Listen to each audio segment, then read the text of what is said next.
हम एक्सपेक्ट करेंगे कि जहां जहां नुकसान हुआ है उस नुकसान का मुआयना करने के बाद जो रिलीफ, जो मुआवजा दिया जाना चाहिए वो मुआवजा मिलेगा।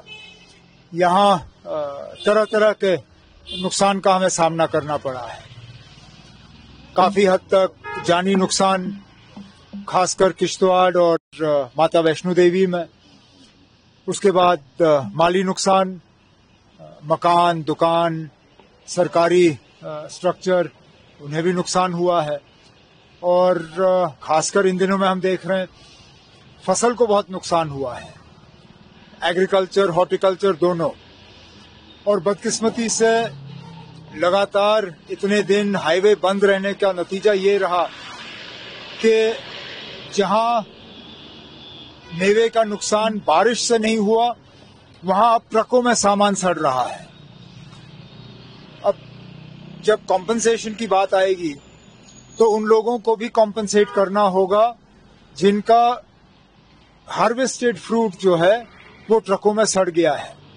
हमारी कोशिश है और मैं दोबारा मरकजी रेल मिनिस्टर साहब से गुजारिश करूंगा कि ट्रैक हमारा खुला है, 2-4 अगर स्पेशल ट्रेन यहां से चलें जिससे कि जरूरी सामान जम्मू से हम कश्मीर पहुंचा पाएं और खासकर यहां से मेवा जो है हम निकाल पाएं, तो मुझे लगता है थोड़ी सी राहत लोगों को मिलेगी। लेकिन हम तो यही उम्मीद करेंगे कि जितना हमें नुकसान हुआ है उस नुकसान का हमें मुआवजा मिले। हिमाचल जा रहे हैं, पंजाब जा रहे हैं, सर आप एक्सपेक्ट करें कि कश्मीर जाएंगे?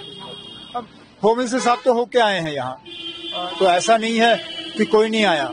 होम मिनिस्टर साहब आए, एक पूरा दिन यहाँ रहे और रिव्यू मीटिंग ली उन्होंने जम्मू में।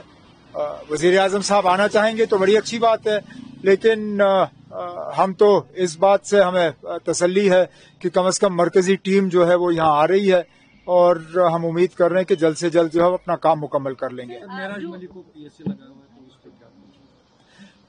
अब क्या किया उसने पीएसए के लायक, मेरी समझ में नहीं आता ना। अब इतना सख्त कानून आखिर किया क्या बताएं? कहीं पे हालात बिगड़ गए, कहीं पे क्या पथराव हुआ, कहीं पे माहौल बिगड़ा।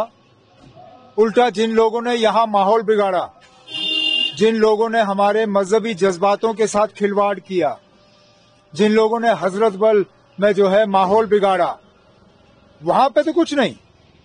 बेगुनाह लोगों को यहां तंग किया जा रहा है, थानों में बुलाया जा रहा है, पूछताछ की जा रही है।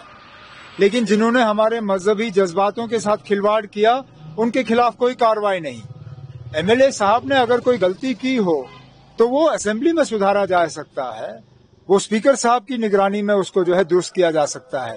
पीएसए जैसा कानून उसके खिलाफ नहीं लगाया जाना चाहिए था। इससे हमारी जो लोगों में जो जमहूरियत पे एतबार है वो एतबार कम होगा। 13 जुलाई को उन्होंने गलती की, कई सारे लीडरों को बंद किया।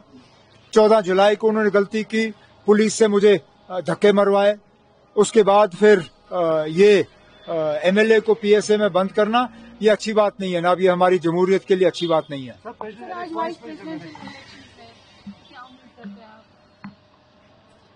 इसमें उम्मीद की क्या बात है ना। अब हम वोट डालेंगे और फिर देखते हैं नतीजा क्या निकलेगा, और क्या कर सकते हैं। इसमें हमारे वोट तो सिर्फ कम ही हैं, क्योंकि समझ में नहीं आता 10 महीने होने जा रहे हैं हमारे असेंबली के इलेक्शंस को, 11 महीने लगभग। हमारे राज्यसभा की सीटें आज खाली क्यों हैं? हमारे 4 वोट और होते, हमारी और आवाज वहां पे मजबूत होती, हम बात कर पाते। वहां जो एमपी को सीडीएफ मिलता है, एमपी लैड्स का पैसा, वो यहां पे इस्तेमाल हो जाता। समझ में नहीं आता मरकज और इलेक्शन कमीशन वाले किस चीज का हमसे बदला ले रहे हैं कि हमारे राज्यसभा के इलेक्शन नहीं हो रहे हैं। हमारे कम ही वोट हैं लोकसभा में, लेकिन चलिए हम अपना वोट डाल देंगे वहां पे।